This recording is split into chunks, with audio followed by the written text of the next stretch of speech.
It's a complete thumbs up as far as GRM is concern. Rajesh, आपकी प्रतिक्रिया?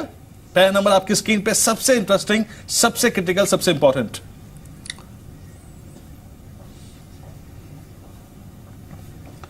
राजेश। वीरेंद्र, मैं आपके साथ ही जाना चाहूंगा। It's a complete thumbs up. 11.5 का जीआरएम, 11.5 का जीआरएम। हेलो जी जी जी, सुन पा रहा हूं, प्लीज कंटिन्यू। या वीरेंद्र, मैं आपके साथ ही जाना चाहूँगा। कंप्लीट थम्स अप है। अगर आप देखें तो 11.5 का जीआरएम अपने आप में बहुत ही शानदार परफॉर्मेंस कही जाएगी, क्योंकि पिछले बार अगर आप देखें 10.8 का जीआरएम था। सिंगापुर जीआरएम जो 5 साढ़े 5 के आसपास चल रहा है, उसके लिहाज से ये उम्मीद बंदी थी कि 9.5-10 के अंदर ही आएंगे, जो भी बहुत हायर साइड में थे। और 11.5 वाकई में बहुत ही अच्छी परफॉर्मेंस।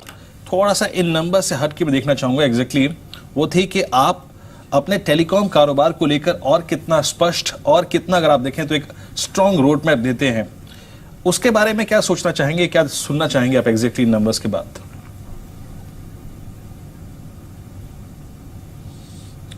देखिए वीरेंद्र, अगर आपको याद हो तो अप्रैल में जब चौथी तिमाही के नतीजे आए थे तो कंपनी ने ये कहा था कि इस साल में रिलायंस जियो चालू हो जाएगा, बट कोई महीना स्पेसिफिक नहीं हुआ था। लेकिन जिस तरीके से हवाएं चल रही हैं, ऑन इनविटेशन सिम कार्ड्स दिए जा रहे हैं, या लाइफ जो कि उनका स्मार्टफोन है, उनके कम दाम के मॉडल्स लॉन्च किए गए हैं, और एग्रेसिवली एडवर्टीजमेंट्स वगैरह हो रहे हैं, इन सब चीज़ों के मद्देनज़र ये उम्मीद बन रही है कि अगस्त से नवंबर के बीच के पीरियड में यहाँ कहीं भी ये लॉन्चिंग हो सकती है। तो ये एक बहुत बड़ी चीज़ होगी देखने के लिए कि वहाँ से क्या बयान निकल कर आते हैं। दूसरे अगर आप देखें तो कंपनी का $9 बिलियन के आसपास का एक्सपेंशन प्लान है, जिसमें आधा से ज़्यादा जियो की तरफ है। तो वहाँ से भी क्या व्यू निकल कर आते हैं, ये दो चीज़ें होंगी जो बाजार देखना चाहेगा। अदरवाइज जो मौजूदा नंबर है उस लिहाज से मुझे लगता है 1100 साढ़े 1100 का एक फेयर वैल्यू होना चाहिए। मैं उस पर बात करता जाऊंगा। और देखिए यहाँ पर जो इनका पेटकेम एबिट है, मार्जिन है, वो 14% से बढ़कर करीब 15% रहे हैं। लेकिन आई थिंक एक रजत, रिलायंस के साथ ना थोड़ा सा डिसअपॉइंटमेंट जुड़ा हुआ है कि बहुत अच्छे नंबर्स पे भी स्ट्रीट ने रिएक्शन बहुत अच्छा नहीं दिया है। राजेश, आपको लगता है कि ये वो नंबर्स हैं जो कि मंडे मॉर्निंग आपको 1060, 1070, 1080 की ट्रेजेक्ट्री में ले जाएंगे, और एटलीस्ट वो ट्रेजेक्ट्री बनी रहे? क्या ये वो नंबर्स हैं? ये पिछले, अगर आप देखें 3 साल से हो रहा है, अच्छे नंबर्स 50 रुपए ऊपर खुलना, लेकिन सरेंडर कर देते हैं अगले 3 दिन में, 4 दिन में। ये वो नंबर्स हैं कि जो 50 रुपए की एक स्टॉक ओपनिंग देंगे और वो सस्टेनेबल होगी?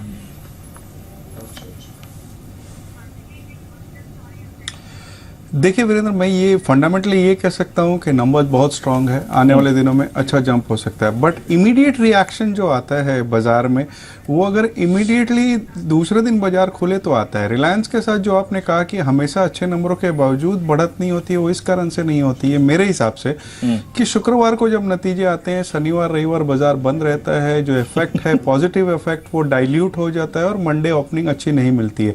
लेकिन इसका मतलब ये नहीं होता है कि कंपनी के नतीजे खराब आए। एक बात ये भी समझा दीजिए, सैटरडे संडे में डाइल्यूट कैसे होता है? अच्छा नहीं खुलता है तो एक्यूमुलेट करना चाहिए। सैटरडे संडे में कैसे डाइल्यूट? अब जैसे आप मान लो आज ही जैसे अब मान लो इन्फोसिस के जो नतीजे आए आज, तो 10% की गिरावट आने लायक नहीं थे, बट क्योंकि एक नीजक रिएक्शन आया और 10% गिर गए। सेम वे वो नीजक रिएक्शन अपसाइड में रिलायंस में नहीं आएगा, मंडे मॉर्निंग आएगा। एक बार चार्ट दिखाएंगे प्लीज, मल्टी ईयर रिलायंस के। बहुत बहुत बहुत बहुत अगर आप देखें तरसा है स्टॉक ने, एक 10% की भी मूव देने के लिए अगर आप देखें, इसने इतना तरसा दिया कि पूछे मत। मेरा प्रश्न वही रहेगा। ठीक है, नंबर्स अच्छे हैं, और राजेश ये तो खैर नंबर अच्छे हैं, इसमें कोई राय नहीं, पर बीते 5 साल में नंबर इससे भी अच्छे रहे हैं, इससे भी बड़ी खबरें रही हैं। लेकिन वही अगर आप देखें 1000 की ट्रेजेक्ट्री, एक्सट्रीम एक्सट्रीम एक्सट्रीम अगर आप देखें तो यहाँ पर अगर डिसअपॉइंटमेंट है तो 800 रुपए, और बहुत अच्छा माहौल है तो हद से हद 1120 रुपए, हद से हद। मैं आपसे भी यही प्रश्न पूछूंगा, better choice ONGC, BPCL, IOC या फिर रिलायंस इस वक्त, इस प्राइस पे और इन सर्कमस्टेंसेस में?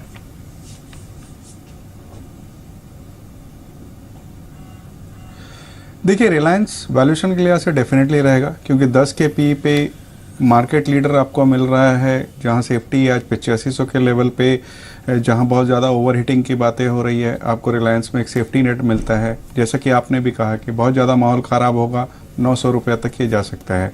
तो आपको मैक्सिमम रिस्क 10% का है, अपसाइड रिस्क कम से कम 20 से 25% का बनता है आने वाले 1 साल में। तो रिलायंस एक पहली पसंद रहेगी। और जहाँ तक ऑयल मार्केटिंग कंपनी की बात है, मैं समझता हूँ कि एचपीसीएल बहुत ही सस्ते वैल्यूएशन पे मिल रहा है, 10 के आसपास के पी पे है, अच्छा डिविडेंड देता है, और जिस तरीके की उनकी एक्सपेंशन प्लान है उसे देखते हुए मुझे वहाँ भी एक अच्छी उम्मीद है। तो मैं कहूँगा किसी को ऑयल एंड गैस में लगाना हो, आधे पैसे रिलायंस में और आधे एचपीसीएल में लगा ले। इस बीच मुकेश तो I think if you get 40-50 rupees on Monday morning, मैं तो मानता हूँ आपको प्रॉफिट लेके बाहर निकल जाना चाहिए। हरीश, शुक्रिया आपका। राजेश, आप फाइनल मैंडेट क्या देंगे for Monday morning and for medium term prospective? देखिए, मीडियम टर्म प्रोस्पेक्टिव से तो मैं समझता हूँ कि खरीदारी करनी चाहिए। टारगेट वही मेंटेन करूँगा, 1150 से 1200 के बीच के टारगेट को लेके चले।